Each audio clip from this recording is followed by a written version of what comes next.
নমস্কার, আমি সুবিনয়। সাহিত্য পাঠের আসরে আজ আমি সত্যজিৎ রায়ের গল্প বঙ্কুবাবুর বন্ধু পাঠ করে শোনাচ্ছি। গল্প বঙ্কুবাবুর বন্ধু, লেখক সত্যজিৎ রায়। বঙ্কুবাবুকে কেউ কোনোদিন রাগতে দেখেনি। সত্যি বলতে কি, তিনি রাগলে যে কিরকম ব্যাপারটা হবে, কি যে বলবেন বা কি করবেন তিনি, সেটা আন্দাজ করা ভারী শক্ত। অথচ রাগবার যে কারণ ঘটে না তা মোটেই নয়। আজ 22 বছর তিনি কাঁকুরগাছি প্রাইমারি স্কুলে ভূগোল বা বাংলা পড়িয়ে আসছেন। এর মধ্যে কত ছাত্র এলো গেল, কিন্তু বঙ্কুবাবুর পিছনে লম্বা ব্ল্যাকবোর্ডে তার ছবি আঁকা, তার বসবার চেয়ারে গাবের আটা মাখিয়ে রাখা, কালী পুজোর রাত্রে তার পিছনে ছুঁচোবাজি ছেড়ে দেওয়া, এসবই এই 22 বছর ধরে ছাত্র পরম্পরায় চলে আসছে। বঙ্কুবাবু কিছু কখনো রাগেননি, কেবল মাঝে মাঝে গলা খাগড়িয়ে বলেছেন ছি। এর একটা কারণ অবশ্য এই যে, তিনি যদি রাগটাগ করে মাস্টারি ছেড়ে দেন, তো তার মতো গরিব লোকের পক্ষে এই বয়সে আর একটা মাস্টারি বা চাকরি খুঁজে পাওয়া খুবই শক্ত। আর একটা কারণ, ক্লাস ভর্তি দুষ্টু ছেলের মধ্যে দু একটা করে ভালো ছাত্র প্রতিবারই থাকে। বঙ্কুবাবু তাদের সঙ্গে ভাব করে তাদের পড়িয়ে এত আনন্দ পান যে তাতেই তার মাস্টারি সার্থক হয়ে যায়। এইসব ছাত্রদের তিনি কখনো নিজের বাড়িতে নিয়ে আসেন, তারপর বাটি করে মুরগি খেতে দিয়ে গল্পচ্ছলে দেশ বিদেশের আশ্চর্য ঘটনা শোনান। আফ্রিকার গল্প, মেরু আবিষ্কারের গল্প, ব্রাজিলের মানুষ খেকো মাছের গল্প, সমুদ্র গর্ভে তলিয়ে যাওয়া আটলান্টিক মহাদেশের গল্প, এসবই বঙ্কুবাবু চমৎকার করে বলতে পারেন। শনি রবিবার সন্ধ্যাবেলাটা বঙ্কুবাবু যান গ্রামের উকিল শ্রীপতি মজুমদারের আড্ডায়। অনেকবার ভেবেছেন আর যাবেন না, এই শেষবার আর না। কারণ ছাত্রদের টিটকিরি গাসাওয়া হয়ে গেলেও বুড়োদের পিছনে লাগাটা যেন কিছুতেই বরদাস্ত হয় না। এই বৈঠকে তাকে নিয়ে যে ধরনের ঠাট্টা তামাশা চলে, সেটা সত্যি মাঝে মাঝে সহ্যের সীমা ছাড়িয়ে যায়। এই তো সেদিন 2 মাসও হয়নি, ভূতের কথা হচ্ছিল। বঙ্কুবাবু সচরাচর মুখ খোলেন না। সেদিন কি জানি হলো, হঠাৎ বলে ফেললেন যে তার ভূতের ভয় নেই। আর যায় কোথা, এমন সুযোগ কি সব লোকে ছাড়ে? রাত্রে বাড়ি ফেরার পথে বঙ্কুবাবুকে যাচ্ছে তাই ভাবে নাজেহাল হতে হলো। মৃত্যুদের তেঁতুল গাছটার তলায় কে এক লিকলিকে লম্বা লোক ভুষে টুসো মেখে অন্ধকারে তার পিঠের উপর পড়লো ঝাঁপিয়ে। এই আড্ডারই কারো চক্রান্ত আর কি। ভয় অবশ্যই পাননি বঙ্কুবাবু, তবে চোট লেগেছিল। 3 দিন ঘাড়ে ব্যথা ছিল। আর সবচেয়ে একটা বিশ্রী যে তার নতুন পাঞ্জাবিটা কালিটালি লেগে ছিঁড়ে টিড়ে একাকার হয়ে গেছিল। ঠাট্টার এ কি রকম রে বাবু। এছাড়া ছোটখাটো পিছনে লাগার ব্যাপার তো লেগেই আছে। এই যেমন ছাতাটা, জুতোটা লুকিয়ে রাখা, পানে আসল মশলার বদলে মাটির মশলা দেওয়া, জোর করে ধরে বেঁধে গান গাওয়ানো ইত্যাদি। কিন্তু তাও আড্ডায় আসতে হয়, না হলে শ্রীপতিবাবু কি ভাববেন? একে তো তিনি গায়ের গণ্যমান্য লোক, দিনকে রাত করতে পারেন এমন ক্ষমতা তার উপর বাবু না হলেই চলে না। তিনি বলেন, একজন থাকবে যাকে নিয়ে বেশ রসিয়ে রাগড় করা চলবে, না হলে আর আড্ডা। ডাক ব্যাঙ্ক বিহারীকে। আজকের আড্ডার সুর ছিল উচ্চগ্রামের, অর্থাৎ স্যাটেলাইট নিয়ে কথা হচ্ছিল। আজই সন্ধ্যায় সূর্য ডোবার কিছুক্ষণ পরেই উত্তর দিকের আকাশে একটি চলন্ত আলো দেখা গিয়েছে। মাস 3 আগেও একবার ওই রকম আলো দেখা গিয়েছিল, এবং তাই নিয়ে আড্ডায় বিস্তর গবেষণা চলেছিল। পরে জানা যায় ওটা একটা রাশিয়ান স্যাটেলাইট। খটকা না ফোঁসকা, এই গোছের কি একটা নাম, সেটা নাকি 400 মাইল ওপর দিয়ে বনবন করে পৃথিবীর চারদিকে ঘুরছে, এবং তার থেকে নাকি বৈজ্ঞানিকেরা অনেক নতুন নতুন তথ্য জানতে পারছেন। আজকের আলোটা বঙ্কুবাবুই প্রথম দেখেছিলেন, তারপর তিনি সেটা নিধু মুক্তারকে ডেকে দেখাছিলেন। কিন্তু আজ এসে বঙ্কুবাবু দেখলেন যে নিধুবাবু অম্লান বদনে প্রথম দেখার ক্রেডিটটা নিজেই নিয়েছেন, এবং সেই নিয়ে খুব বড়াই করছেন। বঙ্কুবাবু কিচ্ছু বললেন না। স্যাটেলাইট সম্বন্ধে এখানে কেউই বিশেষ কিছু জানেন না, তবে এইসব কথা বলতে তো আর টিকিট লাগে না, যা বললে পুলিশেও ধরে না, তাই সবাই ফোড়ন দিচ্ছেন।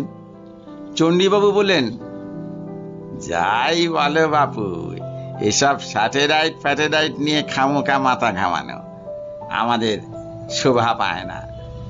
আমাদের কাছে ও যা সাপের মাথার মনিও তাই। কোথায় আকাশের কোন কোণে আলোর ফুটকি দেখছো তাই নিয়ে খবরের কাগজে লিখছে, আর তাই পরে তুমি বৈঠকখানায় বসে পান চিবুতে চিবুতে বাহবা দিচ্ছ, যেন তোমারই কীর্তি, তোমারই গৌরব, হাততালিটা যেন তোমারই পাওনা। রামকানাইয়ের বয়সটা কম, সে বলল, আমরা না হোক মানুষের তো, সবার উপরের মানুষ সত্য। চণ্ডীবাবু বলেন, রাখো রাখো যত সব, মানুষ তো মানুষ না তো বাঁদরে বানাবে স্যাটেলাইট, মানুষ ছাড়া আর আছে কি? নিধু মুক্তার বললেন, আচ্ছা বেশ, স্যাটেলাইটের কথা ছেড়ে দিলাম, তাতে তাতে না হয় লোকটোক নেই, কেবল একটা যন্ত্র পাক খাচ্ছে। তা সে তো লাট্টুও পাক খায়, সুইচ টিপলে পাখাও ঘোরে, যাকগে।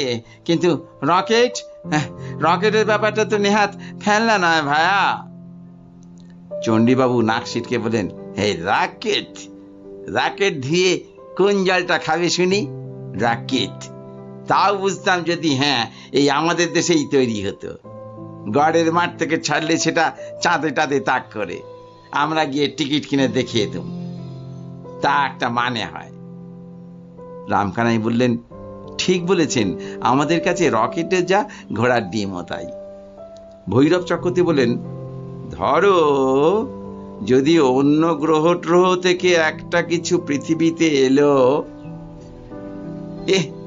এলেই বা কি, তুমি আমি তো আর সেটাকে দেখতে পাবো না। তা বটে। আড্ডার সবাই চায়ের পেয়ালায় মুখ দিলেন, এরপর তো আর কথা চলে না। এই অবসরে বঙ্কুবাবু খুব করে একটু কেশে নিয়ে মৃদুস্বরে বললেন, ধরুন যদি এইখানেই আসে।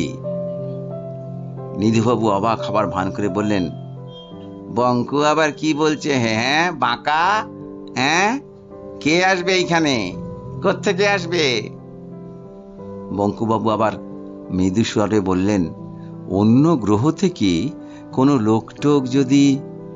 ভৈরব চক্রবর্তী তার অভ্যাস মতো বঙ্কুবাবুর পিঠে একটা অভদ্র চাপড় মেরে দাঁত বার করে বলেন, বাহ বঙ্কু বিহারী বাহ, অন্য গ্রহ থেকে লোক আসবে এইখানে, এই গণ্ডগ্রামে। লন্ডন নয়, মস্কো নয়, নিউ ইয়র্ক নয়, কলকাতাতেও নয়, একেবারে এই কাকুরগাছি। তোমার তো শখ কম নয়। বঙ্কুবাবু চুপ করে গেলেন, কিন্তু তার মন বলতে লাগলো, সেটা আর এমন অসম্ভব কি? বাইরে থেকে যারা আসবে তাদের তো পৃথিবীতে আসা নিয়ে কথা, অত যদি হিসেব করে নাই আসে, কাকুরগাছিতে না আসা কেমন সম্ভব? আসাও তো ঠিক তেমনই সম্ভব। শ্রীপতিবাবু এতক্ষণ কিছু বলেননি। এবার তিনি নড়ে চড়ে বসতেই সকলে তার মুখের দিকে চাইল। তিনি চায়ের পেয়ালাটা নামিয়ে রেখে বিজ্ঞের মতো ভারী গলায় বলেন, দেখো, বাইরের গ্রহ থেকে যদি লোক আসে, তবে এটা জেনে রেখো যে তারাই পোড়া দেশে আসবে না। তাদের তো খেয়ে দেয়ে কাজ নেই, আর অত বোকা তারা নয়। আমার বিশ্বাস তারা সাহেব, এবং এসে নামবে এই সাহেবদেরই দেশে, পশ্চিমে। বুঝেছ? এ কথায় এক বঙ্কুবাবু ছাড়া সকলেই এক বাক্যে সায় দিলেন। চণ্ডীবাবু নিধু মুক্তারের কোমরে খোঁচা মেরে ইশারায় বঙ্কুবাবুকে দেখিয়ে ন্যাকা ন্যাকা গলায় বললেন, আমার কিন্তু বাবা মনে হয় যে বঙ্কু ঠিকই বলেছেন। বঙ্কু বিহারীর মতো লোক যেখানে আছে সেখানে আসাই তো তাদের পক্ষে স্বাভাবিক। কি বলো নিধু? ধরো যদি একটা স্পেসিমেন নিয়ে যেতে হয়, তাহলে বঙ্কুর মতো দ্বিতীয় মানুষ কোথায় পাচ্ছে তারা শুনি? নিধু মুক্তার সাই দিয়ে বলেন, ঠিক ঠিক, বুদ্ধি বলো, চেহারা বলো, যাই বলো, বাঁকা একেবারে আইডিয়াল। রামকানাই বলল, একেবারে জাদুঘরে রাখার মতো, কিংবা চিড়িয়াখানায়। বঙ্কুবাবু মনে মনে বললেন, স্পেসিমেন যদি বলতে হয় তো এরাই বা কম কি? ওই তো শ্রীপতিবাবু, উটের মতো থুতনি, আর ওই ভৈরব চক্রবর্তী, কচ্ছপের মতো চোখ, ওই নিধুমুক্তার ছুঁচো, রামকানাই ছাগল, চণ্ডীবাবু চামচিকে। চিড়িয়াখানায় যদি রাখতে হয় তো এদেরই।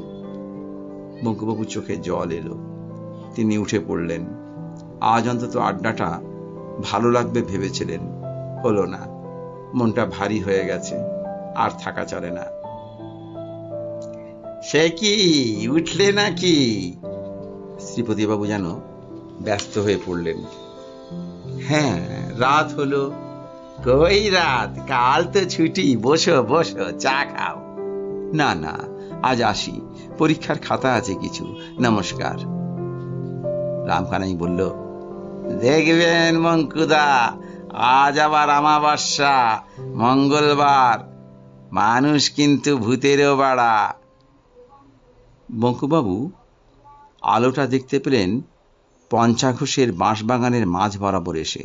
তার নিজের হাতে আলো ছিল না, শীতকাল, তাই সাপের ভয় নেই। তাছাড়া পথও খুব ভালোভাবেই চেনা।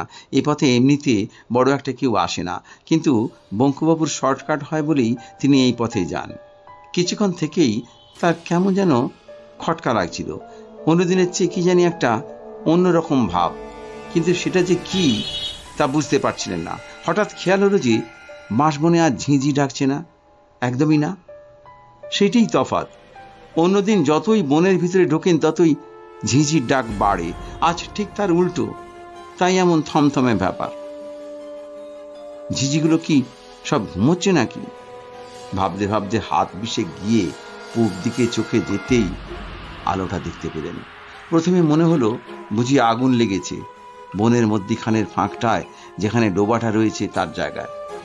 চারপাশে বেশ খানিকটা জায়গা জুড়ে গাছের ডালে ও পাতায় একটা গোলাপি আভা, আর নিচে ডোবার সমস্ত জায়গাটা জুড়ে উজ্জ্বল গোলাপি আলো। কিন্তু আগুন তো নয়, কারণ আলোটা স্থির। বঙ্কুবাবু এগোতে লাগলেন। কানের মধ্যে একটা শব্দ আসছে, কিন্তু সেটা যেন ধরাছোড়ার বাইরে। হঠাৎ কানে তালা লাগলে যেমন হয়, সেই রকম, যেন ঠিক সেই রকম। বঙ্কুবাবুর গা একটু ছমছম করে থাকলেও একটা অদম্য কৌতূহল বসে তিনি এগিয়ে চললেন। ডোবার থেকে 30 হাত দূরে বড় বাঁশঝাড়টা পেরোতেই তিনি জিনিসটা দেখতে পেলেন। একটা অতিকায় উপুর করা কাঁচের বাটির মতো জিনিস সমস্ত ডোবাটাকে আচ্ছাদন করে পড়ে আছে, এবং তার প্রায় স্বচ্ছ ছাউনির ভিতরে একটা তীব্র অথচ স্নিগ্ধ গোলাপি আলো বিচ্ছুরিত হয়ে চতুর্দিকের বনকে আলো করে দিয়েছে। এমন অদ্ভুত দৃশ্য বঙ্কুবাবু স্বপ্নেও কখনো দেখেননি। অবাক বিস্ময়ে কিছুক্ষণ চেয়ে থাকার পর বঙ্কুবাবু লক্ষ্য করলেন যে জিনিসটা স্থির হলেও যেন নির্জীব নয়। অল্প অল্প স্পন্দনের আভাস পাওয়া যাচ্ছে। নিঃশ্বাস প্রশ্বাসে মানুষের বুক যেমন উঠে নামে, কাঁচের ঢিবিটা তেমনই উঠছে নামছে। বঙ্কুবাবু ভালো করে দেখবার জন্য আর হাত চারেক এগিয়ে যেতেই হঠাৎ যেন তার শরীরের বিদ্যুৎ প্রবাহ খেলে গেল, আর তার পর মুহূর্তে তিনি অনুভব করলেন যে তার হাত পা যেন কোনো অদৃশ্য বন্ধনে বেঁধে ফেলা হয়েছে। তার শরীরে আর শক্তি নেই। তিনি না পারেন এগোতে, না পারেন পিছোতে।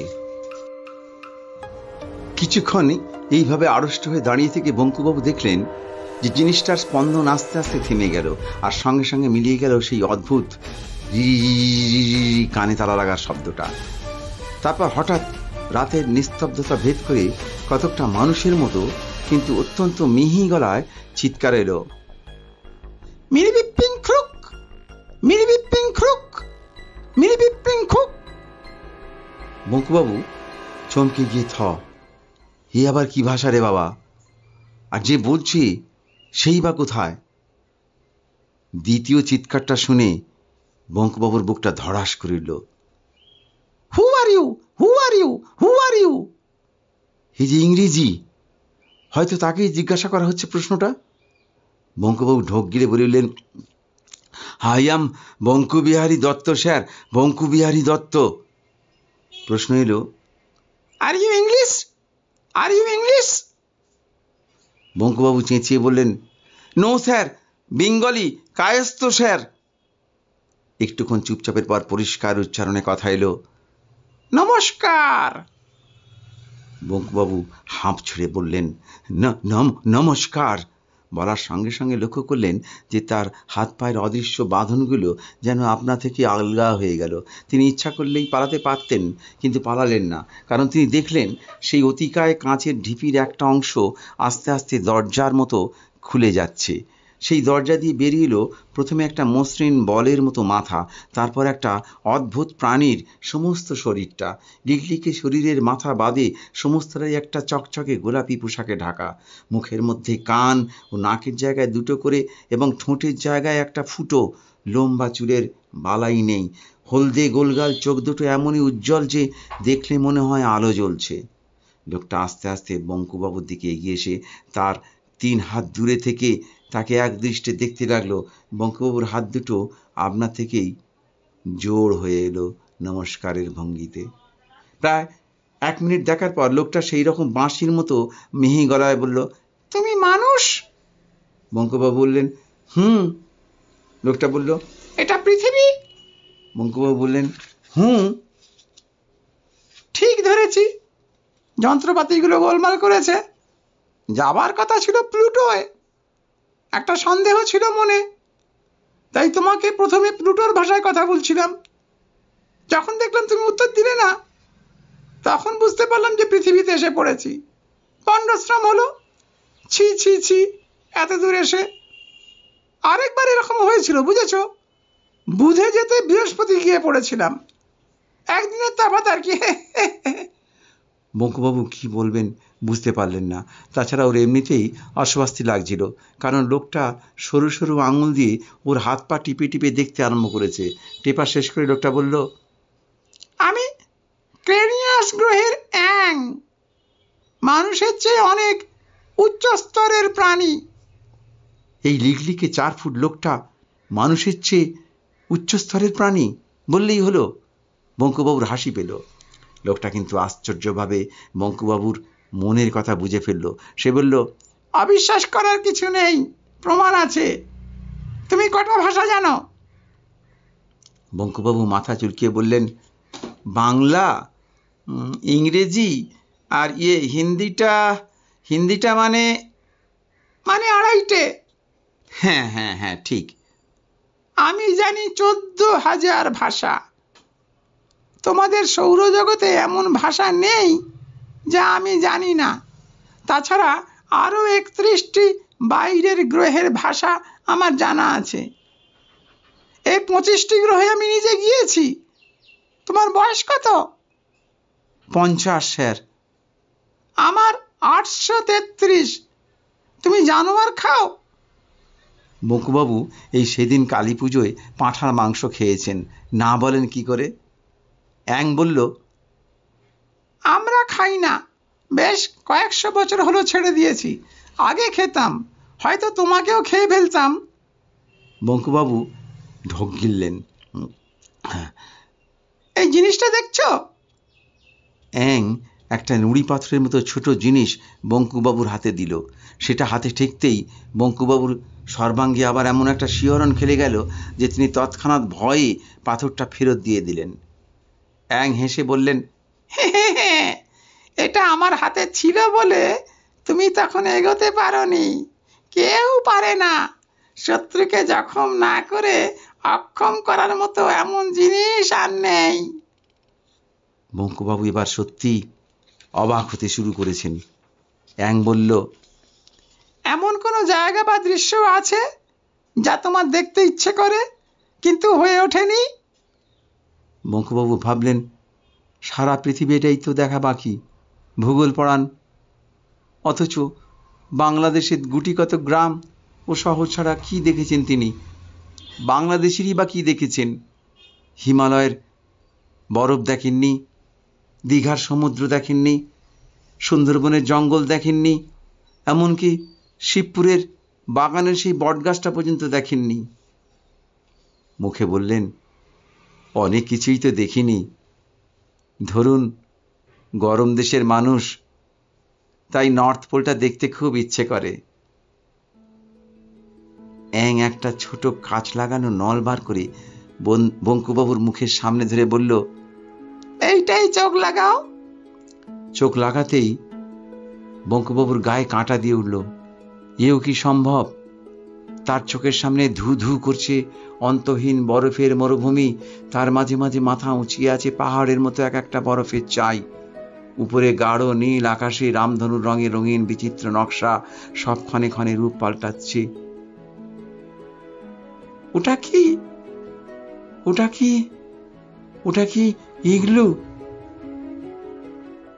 ওই পেঙ্গুইনের দল? ওটা ওটা কোন বিভৎস জানোয়ার? ভালো করে দেখে বঙ্কু চিনলেন সিন্ধু ঘটক। একটা নয়, দুটো প্রচন্ড লড়াই চলছে। মূলর মতো জোড়া দাঁত একটা আর একটার গায়ে বসিয়ে দিল শুভ্র বরফের গায়ে লাল রক্তের স্রোত।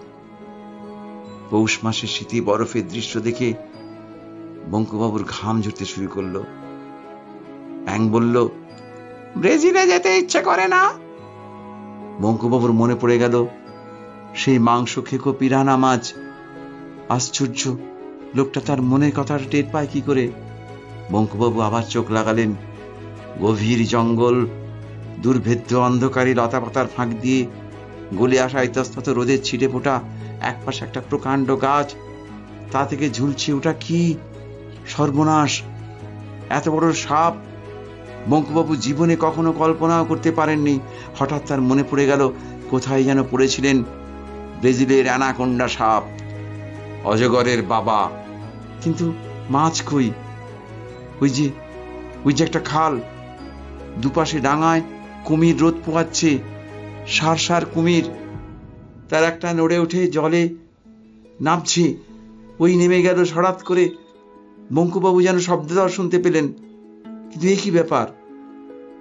কুমিরটা এমন বিদ্যুৎ বেগে জল ছেড়ে উঠে এলো কেন? কিন্তু এ কি সেই একই কুমির? বঙ্কুবাবু বিস্ফারিত চোখে দেখলেন কুমিরটার তলায় অংশটা মাংস বলে প্রায় কিছুই নেই, খালি হাড়, আর শরীরের বাকি অংশটা গোগ্রাসে গিলে চলেছে 5টি দাঁতলাও রাক্ষসে মাছ, সেই পিরানহা মাছ। বঙ্কুবাবু আর দেখতে পারলেন না, তার হাত পা কাঁপছে, মাথা ভোঁ ভোঁ করছে। অ্যাং বলল, এখন বিশ্বাস হয় আমরা শ্রেষ্ঠ? বঙ্কুবাবু জিভ দিয়ে ঠোঁট ছিটে বললেন, তা তো বটেই, নিশ্চয়ই, বিলক্ষণ, 100 বার। অ্যাং বলল, বেশ, তোমায় দেখে আর তোমার হাত পা টিপে মনে হচ্ছে যে তুমি নিকৃষ্ট প্রাণী হলেও মানুষ হিসেবে খারাপ নও। তবে তোমার দোষ হচ্ছে যে তুমি অতিরিক্ত নিরীহ, তাই তুমি জীবনে উন্নতি করনি। অন্যায়ের প্রতিবাদ না করা বা নীরবে অপমান সহ্য করা, এসব শুধু মানুষ কেন, কোনো প্রাণীরই শোভা পায় না। যাক, তোমার সঙ্গে আলাপ হবার কথা ছিল না, হয়ে ভালোই লাগলো। তবে পৃথিবীতে বেশি সময় নষ্ট করে লাভ নেই, আমি বরং আসি। বঙ্কুবাবু বললেন, আসুন অ্যাং বাবু, আসুন আসুন অ্যাং বাবু, আমিও আপনার সঙ্গে আলাপ করে খুব খুব। বঙ্কুবাবুর কথা শেষ হলো না। চক্ষের পলকে কখন যে অ্যাং রকেটে উঠে পড়লো এবং কখন যে সেই রকেট পঞ্চাননের বাঁশবন ছেড়ে উপরে উঠে অদৃশ্য হয়ে গেল, তা যেন বঙ্কুবাবু টেরই পেলেন না। হঠাৎ তার খেয়াল হলো যে আবার ঝিঝি ডাকতে শুরু করেছে। রাত হয়ে গেল অনেক, আবার ঝিঝি ডাকছে। বাড়ির দিকে হাঁটতে শুরু করে বঙ্কুবাবু তার মনে একটা আশ্চর্য ভাব অনুভব করলেন। কত বড় একটা ঘটনা যে তার জীবনে ঘটে গেল, এই কিছুক্ষণ আগেও তিনি সেটা ঠিক উপলব্ধি করতে পারেননি। কোথাকার কোন সৌরজগতের এক গ্রহ, তার নামও হয়তো কেউ শোনেনি, তারই একজন লোক তো নয়, অ্যাং অ্যাং অ্যাং তার সঙ্গে এসে আলাপ করে গেল। কি আশ্চর্য, কি অদ্ভুত! সারা পৃথিবীতে আর কারোর সঙ্গে নয়, কেবল তার সঙ্গে। তিনি শ্রী বঙ্কুবিহারী দত্ত, কাঁকুরগাছি প্রাইমারি স্কুলে ভূগোল ও বাংলার শিক্ষক। আজ এই এখন থেকে অন্তত একটা অভিজ্ঞতায় তিনি সারা পৃথিবীতে এক ও অদ্বিতীয়। পরদিন রবিবার শ্রীপতিবাবুর বাড়িতে জোর আড্ডা। কালকের আলোর খবর আজ কাগজে বেরিয়েছে, তবে নেহাতি নগণ্যের পর্যায়ে। বাংলাদেশের মাত্র 2-1টা জায়গা থেকে আলোটা দেখতে পাওয়ার খবর এসেছে, তাই সেটাকে ফ্লাইং শসার বা উড়ন্ত পিরিচের মতো গুজবের মধ্যে ফেলে দেওয়া হয়েছে। আজ পঞ্চানন ঘোষ আড্ডা এসেছেন। তার 40 বিঘের বাঁশবনের মধ্যে যে ডোবাটা আছে তার চারপাশে 10টা বাঁশঝাড় নাকি রাতারাতি একেবারে ন্যাড়া হয়ে গেছে। শীতকালে বাঁশের শুকনো পাতা ঝরে বটে, কিন্তু এইভাবে হঠাৎ ন্যাড়া হয়ে যাওয়াটা খুবই অস্বাভাবিক। এই বিষয়ে কথা হচ্ছিল, এমন সময় ভৈরব চক্রবর্তী হঠাৎ বলে উঠলেন, আজ বঙ্কুর দেরি কেন? তাই তো এতক্ষণ কারো খেয়াল হয়নি। নিধু মুক্তার বললেন, বাঁকা কি আর সহজে মুখ হবে? কাল মুখ খুলতে গিয়ে যা দাবড়ানি খেয়েছে। শ্রীপতি ব্যস্ত হয়ে বললেন, তা বললে চলবে কেন? বঙ্কুকে তো চাই। রামকানাই, তুমি একবার যাও তো, দেখি ধরে নিয়ে আসতে পারো কিনা। রামকানাই, চাটা খেয়েই যাচ্ছি বলে সবে পেয়ালায় চুমুক দিতে গেছি, এমন সময় বঙ্কুবাবু এসে ঘরে ঢুকলেন বললে অবশ্যই কিছুই বলা হলো না। একটা ছোটখাটো বৈশাখী ঝড় যেন একটা বেটে খাটো মানুষের বেশে প্রবেশ করে সবাইকে থমথমিয়ে দিল। তারপর ঝড়ের খেলা। প্রথমে পুরো 1 মিনিট ধরে বঙ্কুবাবু অট্টহাসি আসলেন, আহ আহ আহ আহ আহ আহ। যে হাসি এর আগে কেউ কোনোদিনও শোনেননি, তিনি নিজেও শোনেননি। তারপর হাসি থামিয়ে একটা প্রচন্ড গলা খাঁকরানি দিয়ে গম্ভীর গলায় বলতে শিখলেন, বন্ধুগণ, আমি অত্যন্ত আনন্দের সঙ্গে জানাচ্ছি যে আজ এই আড্ডায় আমার শেষ দিন। আপনাদের দলটি ছাড়ার আগে আমি কয়েকটি কথা আপনাদের বলে যেতে চাই, এবং তাই আজ এখানে শেষ আসলাম। 1 নম্বর, সেটা সকলের সম্বন্ধেই খাটে। আপনারা সবাই বড় বাজে বকেন। যে বিষয় জানেন না সে বিষয়ে বেশি কথা বললে লোকে বোকা বলে। 2 নম্বর, এটা চণ্ডীবাবুকে বলছি, আপনাদের বয়সে পরের ছাতা জুতো লুকিয়ে রাখা শুধু অন্যায় নয়, ছেলে মানুষই। দয়া করে আমার ছাতাটা ও খয়েরি ক্যাম্বিসের জুতোটা কালকের মধ্যে আমার বাড়িতে পৌঁছে দেবেন। নিধুবাবু, আপনি যদি আমাকে বাঁকা বলে ডাকেন তবে আমি আপনাকে ছাদা বলে ডাকবো। আপনাকে তো সেটাই দেখতে, আপনাকে মেনে নিতে হবে। আর শ্রীপতি বাবু, আপনি গণ্যমান্য লোক, আপনার মোসাহেবের প্রয়োজন হবে বই কি, কিন্তু জেনে রাখুন যে আজ থেকে আমি আরো দলে নেই। যদি বলেন তো আমার পোষা হুলোটাকে পাঠিয়ে দিতে পারি, ভালো পা চাটতে পারে। ওহো, পঞ্চানন বাবু, আপনিও এসেছেন দেখছি। আপনাকেও খবরটা দিয়ে রাখি, কাল রাত্রে ক্রেনিয়াস গ্রহ থেকে একটি অ্যাং এসে আপনার বাঁশবাগানের ডোবাটির মধ্যে নেমেছিল। আমার সঙ্গে তার আলাপ হয়েছে। লোকটি থুড়ি, অ্যাংটি ভারী ভালো। এই বলে বঙ্কুবাবু তার বাঁ হাত দিয়ে ভৈরব চক্রবর্তীর পিঠে একটা চাপড় মেরে বিষম খাইয়ে সদর্পে শ্রীপতিবাবুর ঘর থেকে বেরিয়ে গেলেন। ঠিক সেই মুহূর্তেই রামকানাইয়ের হাত থেকে চা ভর্তি পেয়ালাটা পড়ে গিয়ে সব্বাইয়ের কাপড় চোপড়ে গরম চা ছিটিয়ে চুরমার হয়ে গেল কাপ ডিশটা। নমস্কার, গল্প এখানেই শেষ।